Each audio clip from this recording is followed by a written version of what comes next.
세상 사람들 가운데 자신이 놓지 못하는 중요하게 생각하는 것들이 있는 것 같습니다. 한 가지씩은 있는 것 같습니다. 그것이 각자의 상황에 따라 다르지만 어떤 사람은 돈이 중요하다고 생각하고 어떤 사람은 명예가 중요하다고 생각하고 어떤 사람은 가족, 자녀가 중요하다고 생각을 합니다. 또 어떤 사람은 이념, 사상이 중요하다고 생각하는 사람도 있습니다. 그것을 위해 목숨 걸고 세상에서 힘들게 참 열심히 살아가시는 경우들을 보게 됩니다. 그것은 참 귀하다고 생각합니다. 그런데 그것이 하나님보다 우선시 되어서는 안 된다는 것이죠. 돈이 우상이 되거나 명예가 또는 가족이 우상이 되어서는 안 됩니다. 그리고 이념 또한 우상이 되어서는 안 됩니다. 그것 때문에 하나님의 말씀이 하나님의 말씀을 제대로 듣지 못하거나 또 하나님을 섬기지 못한다면 그만큼 안타까운 것이 없습니다. 그렇게 하는 것은 결국 하나님을 섬기는 것이 아니라 그런 돈, 명예, 가족, 이념을 섬기는 그러한 모습이기 때문이시죠. 오직 하나님만이 절대 진리이며 하나님만을 의지해야 한다는 것입니다. 오늘 본문은 모세의 첫 번째 설교의 마무리 부분입니다. 1장부터 시작한 설교가 오늘 44절까지 마무리됩니다. 여러분이 가진 성경에 동그라미가 44절 앞에 되어 있는 것을 보실 수 있습니다. 어떤 사람들은 이 동그라미 44절이 되었기 때문에 44절부터 새로운 이야기가 시작된다라고 생각하는데요. 그렇게 보일 수도 있습니다만 저는 1장 5절에서 시작한 설교가 44절로 마친다. 그래서 이스라엘 자손에게 선포한 율법이라고 하는 그러한 것이 이제 앞과 뒤 1장 5절에서 선포한 것이라고 하는 것과 또한 4장 44절에서 이 선포한 말씀이라고 하는 율법이라고 하는 것이 앞과 끝을 가로막고 있는, 그래서 여기서부터 여기까지다 라고 하는 끊어주는 그러한 문단의 부분으로 이것을 이제 수미상관법이라 이렇게 얘기하는데, 그렇게 끊어서 첫 번째 설교의 내용으로 마무리하고 있는 그러한 내용이라 저는 그렇게 구분합니다. 모세가 이렇게 설교를 마무리하면서 언약에 신실해야 한다는 것을 강조합니다. 그러면서 하나님만을 섬기라고 말씀하고 있습니다. 그 어떤 것도 우상이 되어서는 안 된다는 것이죠. 이 말씀 중에서 우리에게 언약의 핵심이 무엇이며 그것을 어기면 어떻게 되는지, 그리고 언약을 통해 우리에게 무엇을 가르쳐 주고자 하시는지 그것을 살펴보고 그 은혜에 잠기는 그런 시간이 되기를 원합니다. 우선 모세는 이스라엘 백성들에게 하나님께서 가르치라, 이렇게 14절입니다. 여호와께서 내게 명령하사 너희에게 규례와 법도를 교훈하게 하셨나니 라고 말하면서, 그럼 규례와 법도 가르치라고 명령하신 그것이 무엇이냐, 그것을 오늘 본문에서 가르쳐 주고 있습니다. 그것은 바로 우상에 대한 경고입니다. 언약 관계에서 가장 중요한 핵심이 뭐겠습니까? 하나님은 우리의 하나님이 되고 우리는 그의 백성이 되는 것입니다. 하나님을 제대로 섬기는 것입니다. 그렇기 때문에 그것을 해치는 우상을 섬기는 것에 대한 경고는 아주 당연한 것입니다. 하나님은 그것을 위해서 15절에 뭐라고 했냐면, 호렙산에서 너희들에게 율법을 줄 때 너희들과 언약을 맺을 때 내가 어떤 형상으로 나타난 적이 있느냐, 무슨 동물의 모습이라든지 어떤 형상으로 나온 적이 있느냐, 아무런 형상으로 너에게 보여준 적이 없지 않느냐, 그렇게 말씀합니다. 그것은 이스라엘 백성들이 하나님을 어떤 형상으로 착각하여 그것을 만드는 것을 막기 위한 것이죠. 다시 말해서 어떤 형상을 보여주었다라고 한다면 사람들은 하나님이 아닌 그 형상에 집중하게 됩니다. 그 형상을 바라보게 되는 것입니다. 자연스럽게 하나님의 속성, 하나님의 성품에 대해서 관심이 가는 것이 아니라 하나님이 보여주신 형상의 속성과 성품에 관심을 가지는 것이죠. 만약에 하나님이 소의 모습으로 나타났다고 하면 하나님의 그 여러 가지 성품과 속성이 있는데 사람들이 보기에는 소는 어떻더라, 부지런하더라, 아니면 또 뭡니까, 뭐 우리 아낌없이 주더라, 뭐 가죽도 쓸모있고 다 모든 것이 쓸모있다, 뭐 온갖 것들로 뿌른 힘이 있다, 이런 식으로 소에 대해서만 집중하게 되는 것이죠. 그것을 막기 위한 것입니다. 하나님은 자신의 성품, 속성이 어떠한 형상에 따라 판단되기를 원치 않으십니다. 그렇게 하는 것은 일종의 하나님을 욕되게 하는 것입니다. 그렇기 때문에 하나님은 자신에게 집중할 수 있도록 어떠한 형상으로도 보여주지 않습니다. 하나님이 형상으로 인간을 만드셨다고 했는데 그냥 사람의 모습으로 나타날 수도 있는데 그렇게 나타나지도 않으셨다는 것입니다. 그러면서 어떠한 형상으로든지 우상을 만들지 말라.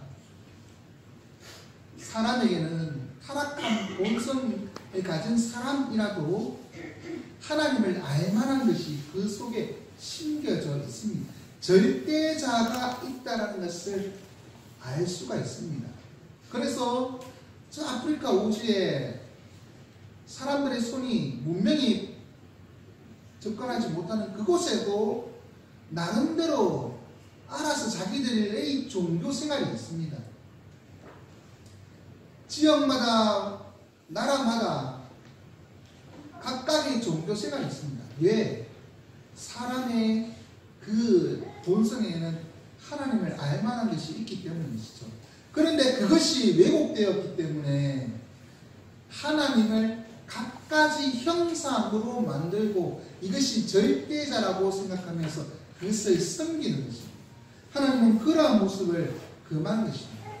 그것이 남자의 모습이든지 여자의 모습이든지 아니면 들짐승의 모습이든지 나는 새들의 모습이든지 아니면 곤충의 모습이든지 아니면 물고기 어족의 모습이든지 어떠한 형상으로든지 하나님이라고 생각하고 그 형상을 만드는 것, 그것을 우상이라 말하고 그것을 금하고 있는 것입니다.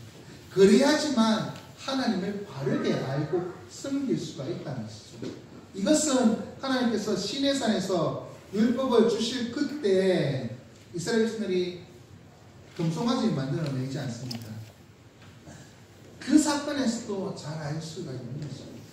하나님의 형상을 하나님께서 왜 그토록 싫어하시는지, 모세는 다시는 이런 일이 일어나지 않기를 바라며 하나님께서 그렇게 강조하시고 가르치라고 하셨다는 것을 말씀하고 있는 것입니다.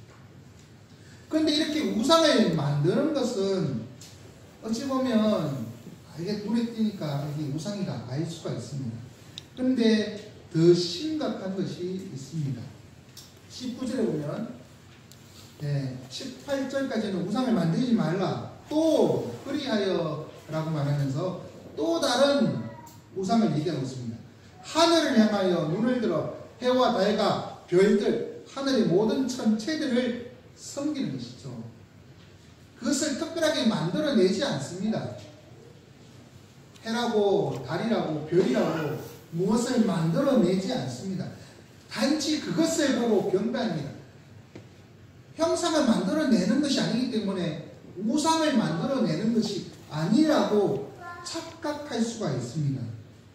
하지만 이것은 형상을 만들어내지 않는 그것 때문에 괜찮은 것이 아니라 오히려 형상을 만드는 것보다 더 차원이 높은 우상 숭배인 것입니다. 왜 그렇습니까? 원래 하나님께서 만드신 해와 달, 별들, 온갖 자연 만물들은 그 속에 하나님의 영광을 드러내도록 하고 있습니다. 하나님께서 영광을 위하여 창조하셨습니다. 그리고 그것은 오늘 본문에 있는 것처럼 19절에 후반부에 있는 거죠. 너희 하나님 여호와께서 천하 만민을 위하여 배정하신 것이라. 다시 말해서 인간을 위하여 하나님께서 그것을 만드시고 그렇게 하늘에 해와 그리고 밤에는 달이 그리고 별들이 보이도록 그렇게 배정하신 것입니다. 인간을 위해 만드신 것이라는 것이죠. 그런데도 불구하고 인간은 자신들을 위해 만들어진 것들을 섬기는 대상으로 삼고 있다는 것입니다. 자연 만물 넘어 있는 하나님의 영광과 능력을 보지 못하고 피조물을 창조주보다 더 경배하고 섬기는 것, 그것은 우상을 만들어내는 행위만큼 어리석은 행위이고 또 다른 차원의 우상 숭배라는 것입니다. 이것은 단순히 그냥 눈에 보이는 그 어떤 것들을 만들지 않는 그러한 자연을 섬기는 모습뿐만 아니라 하나님이 필요 없다.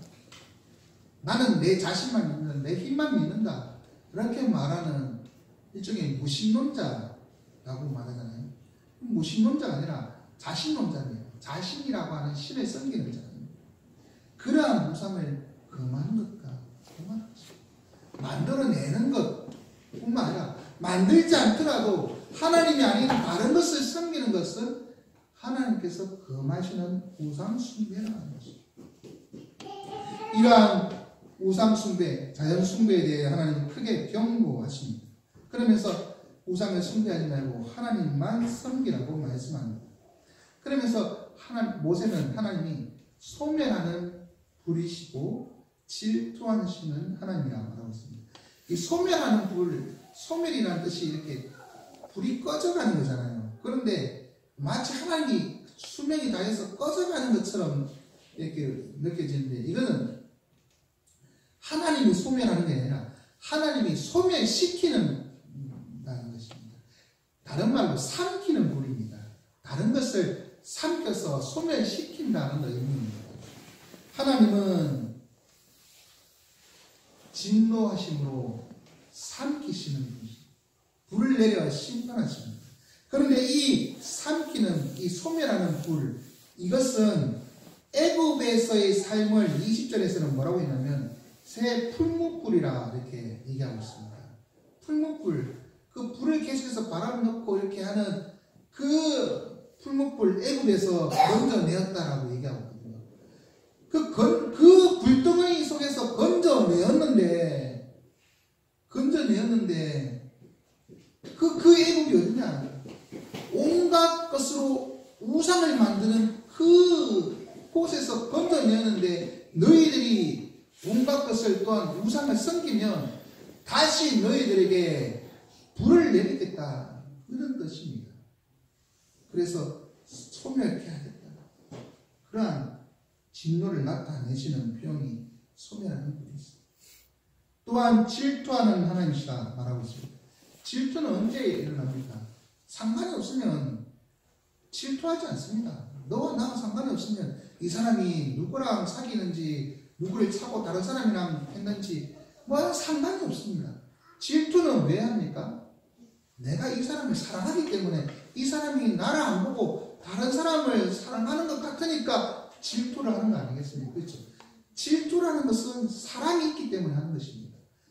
하나님이 이스라엘을 사랑하는데 이스라엘이 다른 것에 눈을 돌리고 있다는 것이죠. 우상에게, 온갖 자연 만물에게 눈을 돌리고 그것을 사랑한다는 것입니다.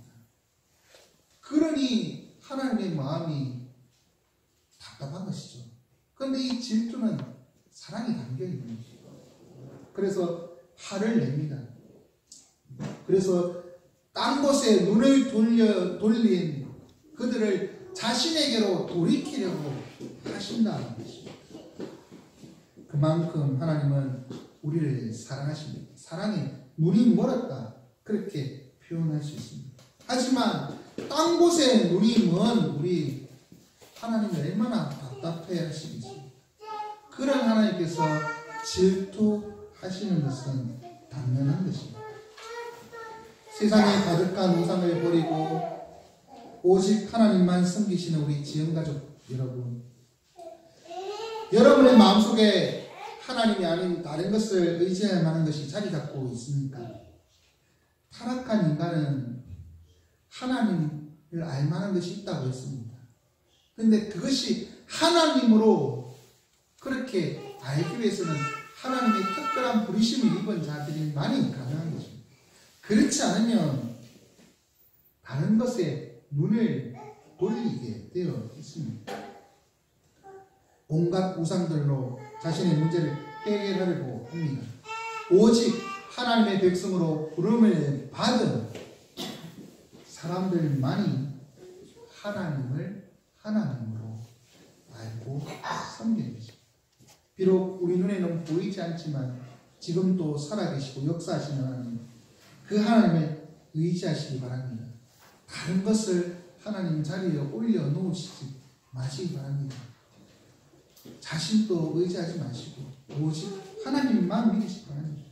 우리 하나님은 소멸케 하시는 분이시고 또한 질투하신 하나님, 우리에게 하나님께로 눈 돌리라고 그렇게 질투하시는 하나님이 다가오십니다. 딴 곳에 눈을 돌렸다면 하나님께로 돌이키십시오. 그런데 만약 언약을 어기면 어떻게 될까요? 하나님은 이스라엘과 맺었던 언약, 이 증인으로 천지를 불러 세웁니다. 26절에 보십시오. 내가 오늘 천지를 불러 정거를 삼노니라고 말하고 있습니다. 천지는 하늘과 땅 아닙니까? 말 그대로 하늘과 땅입니다. 이러한 하늘과 땅을 정거로 삼는다는 것이죠. 이 말은 하늘과 땅이 정인이라는 것입니다. 정인이 왜 필요합니까? 정거가 왜 필요합니까? 재판하기 때문인 것이죠. 하나님이 심판하시기 때문에 정거가 필요합니다. 그냥 임의로 내 마음대로 심판하면 그건 하나님의 공의가 아니지 않습니까? 정거가 있고 정인이 있기 때문에 그 정거와 정인 때문에 너는 벌을 받는다, 이렇게 해야 하나님의 공의가 맞지 않습니까? 그런데 하나님이 우리에게 주신 율법의 공정한 재판은 한 정인으로 되지 않습니다. 2명 이상의 정인이 필요합니다. 그렇기 때문에 하나님은 하늘과 땅을 정인으로 삼고 재판을 여시는 것입니다. 이스라엘과 언약을 맺을 때 그때 하늘과 땅이 정인이었다. 이스라엘이 그런 적 없는데요. 조상들이 했기 때문에 우리는 잘 모르는데요. 핑계해서는 안 됩니다.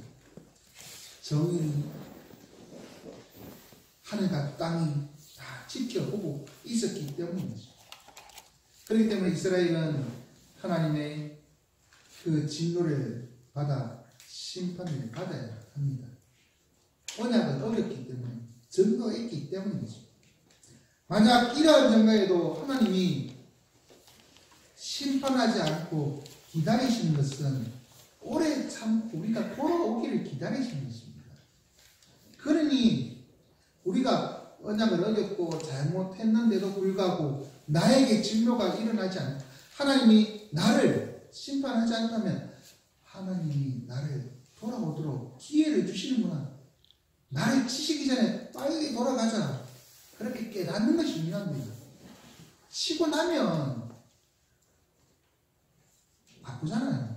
치시는 분의 마음도 가슴이 아프지만 당하는 사람의 입장에서는 몸도 아프고 마음도 아프잖아요. 그렇죠?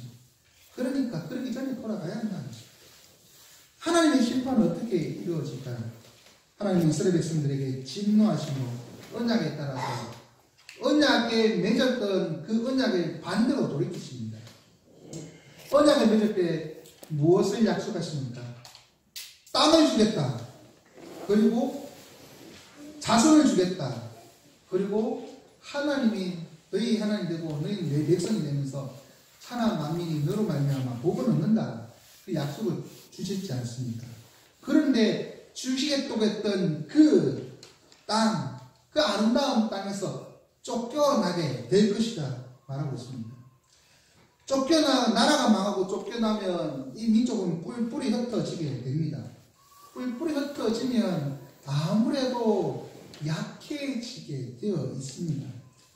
그래서 그들은 전멸하듯이 아니면 수가 줄어든다는 것이죠. 이것은 하나님께서 약속하셨던 바다의 모래같이 하늘의 별같이 많게 하겠다라고 했던 그 자녀에 대한 후손에 대한 약속, 씨에 대한 그 약속을 뒤집는 것입니다. 그래서 그들은 수가 적어지는 것입니다. 뿐만 아니라 그들이 하나님을 버리고 우상을 그렇게 섬겼지 않습니까? 섬긴 결과로 나라가 망하고 뿔뿔이 흩어지고 그래서 민족이 줄어드는데 그렇게 섬겼던 그들이 결국 우상을 섬기는 그 나라에 끌려가서 목석을 섬기게 된다는 것입니다.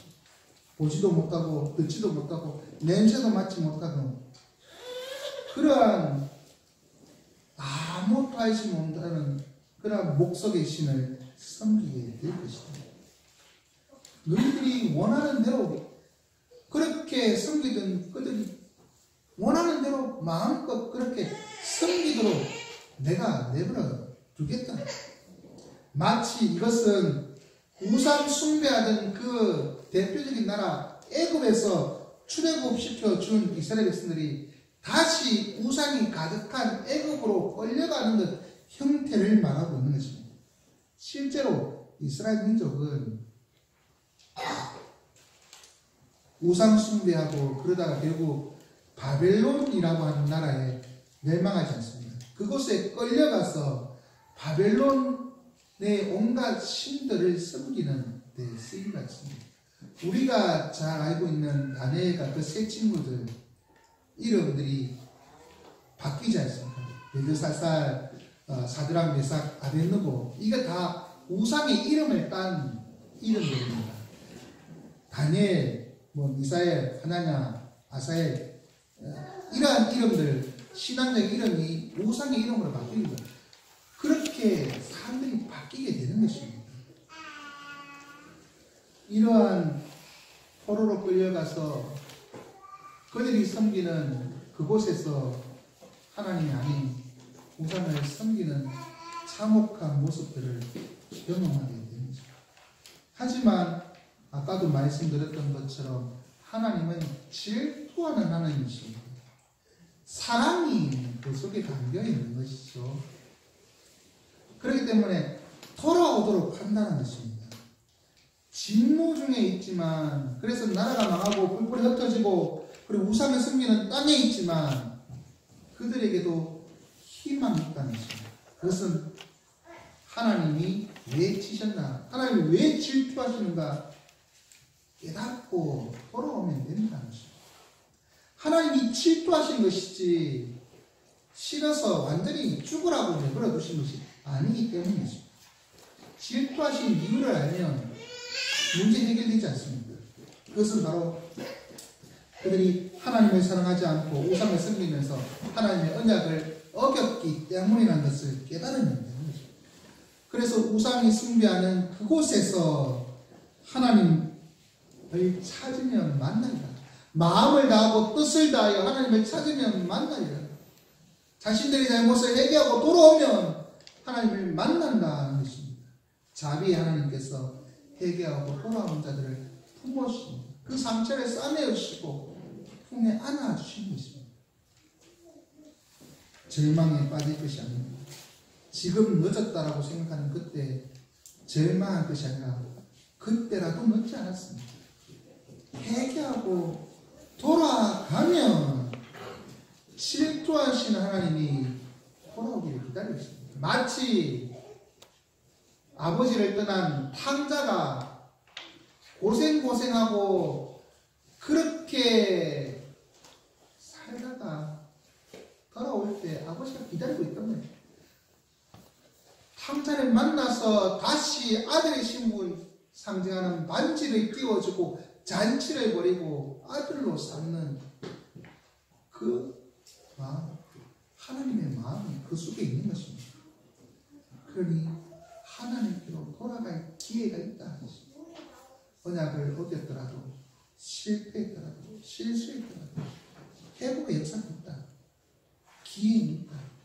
회개하고 하나님의 언약을 지키시기 원하는 지원가족 여러분, 하늘이 알고 땅이 아는 하나님과의 언약을 모른다고 할 수 있겠습니다. 우리가 모른 척 해도 우리의 양심이 우리를 고소할 것입니다. 아니 우리가 하나님과의 그 언약을 저버리고 세상의 헛된 것을 의지하면서 하나님을 신뢰하기보다 다른 것을 신뢰한다면 하나님의 진노를 받을 것입니다. 하지만 진노 중에서도 하나님 우리에게 사랑을 베푸시기 위하여 준비하고 계십니다. 돌아오도록 그렇게 기대하고 있다는 것입니다. 질투하는 하나님이 우리를 사랑해서 이렇게 돌아오라 말할 때 여러분들 하나님께로 돌아오기를 주저하지 마시기 바랍니다. 그러면 하나님이 이 언약을 주시면서 우리에게 무엇을 가르쳐 주시고자 하는 걸까요? 32절부터 4가지 질문이 나옵니다. 이것은 답을 원하는 질문이 아닌 수사의문입니다. 4가지 질문인데요. 그것은 이것입니다. 하나님이 사람을 세상에 창조하신 날로부터 지금까지 생각해보면 이스라엘을 위해 행하신 것 같이 큰 일을 행하신 경우가 있느냐? 그리고 그런 일을 행했다고 들은 적이 있느냐? 어떤 국민이 불 가운데 말씀하시는 하나님의 음성을 듣고도 살아난 적이 있느냐? 어떤 신이 시험과 이적과 기사와 전쟁과 강한 손과 편팔과 크고 두려운 일로 한 민족을 다른 민족에서 건져낸 구원의 일이 있느냐? 없다는 것이죠. 이것은 답을 구하는 질문이 아닙니다. 생각해봐라. 이런 일이 없었지. 그런데 너희에게만 있지 않느냐? 라고 말씀하십니다. 이 질문의 대답은 결국 이 질문은 무엇이냐 하면 하나님이 애굽에서 이스라엘을 위하여 행하신 일들을 얘기하고 있는 것입니다.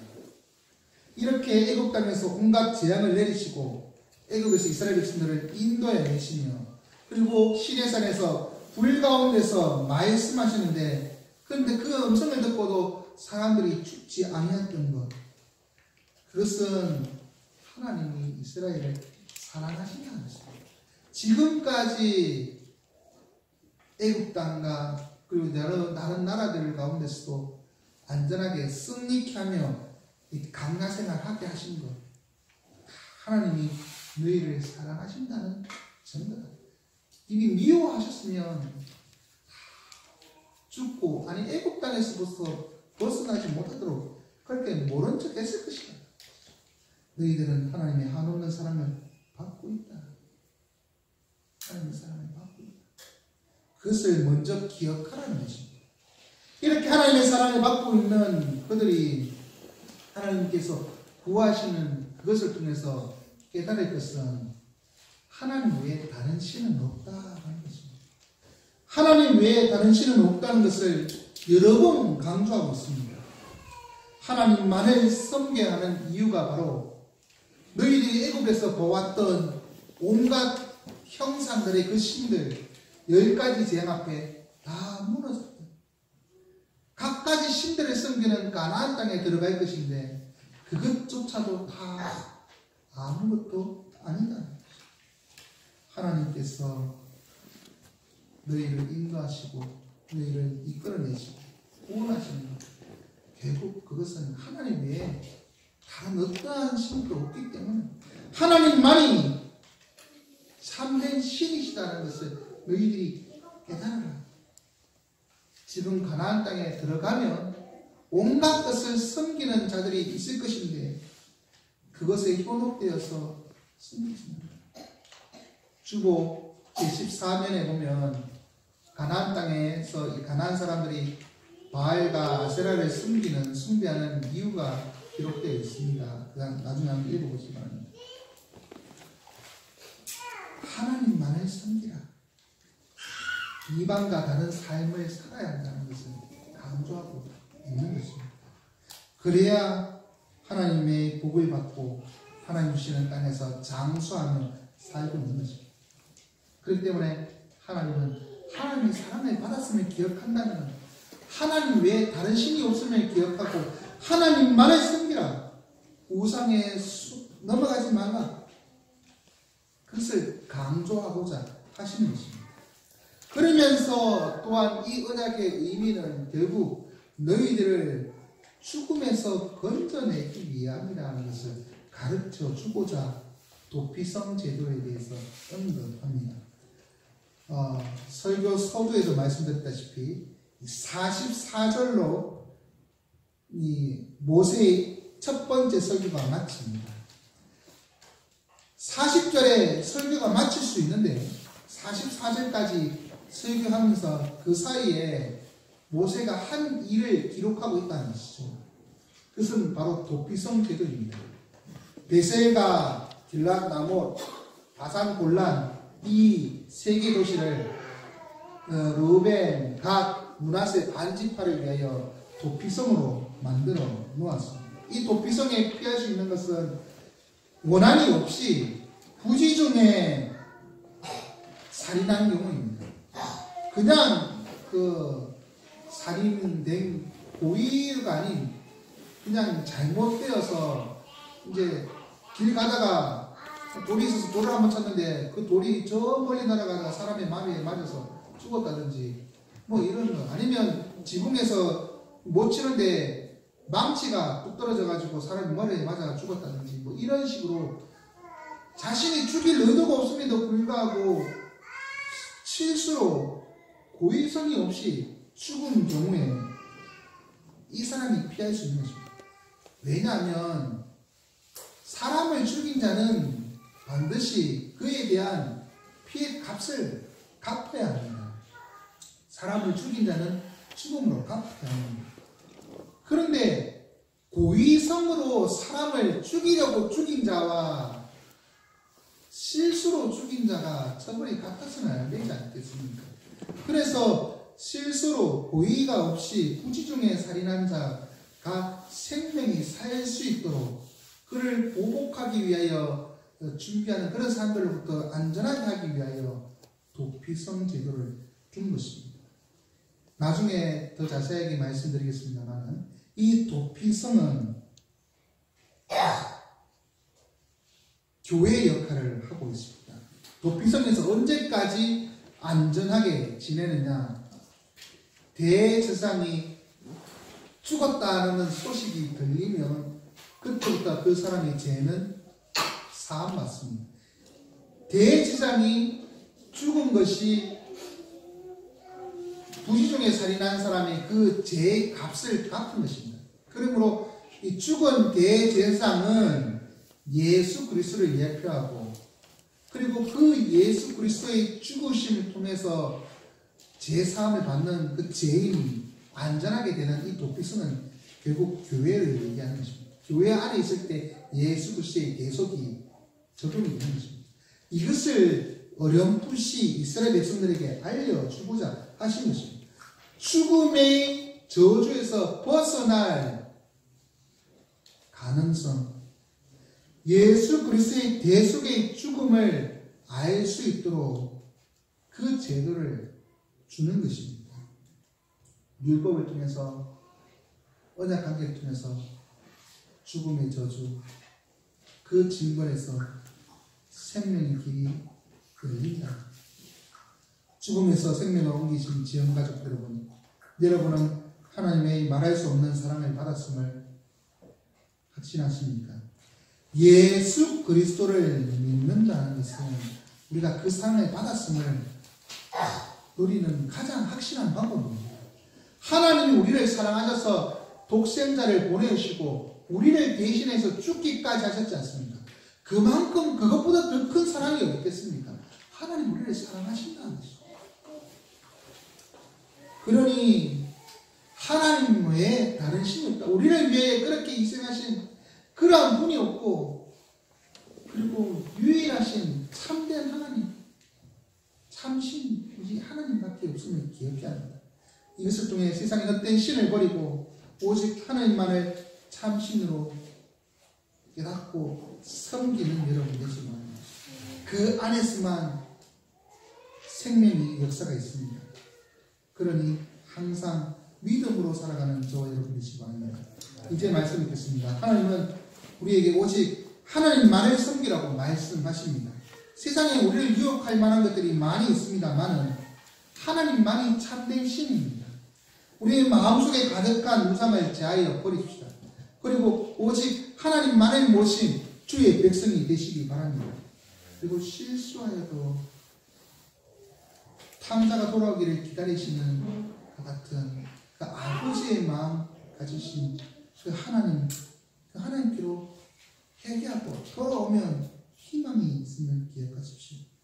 하나님은 우리에게 예수 그리스도를 보내주셔서 그 크신 사랑을 보내주셨습니다. 우리가 그 사랑을 받았음을 기억하고 하나님 외에 다른 신이 없고 다른 구원자가 없고 오직 하나님만이 나의 하나님이시다 고백하면서 믿음으로 살아가고 그 안에서 새 생명의 은혜를 누리는 주의 백성들이 되시기 바랍니다.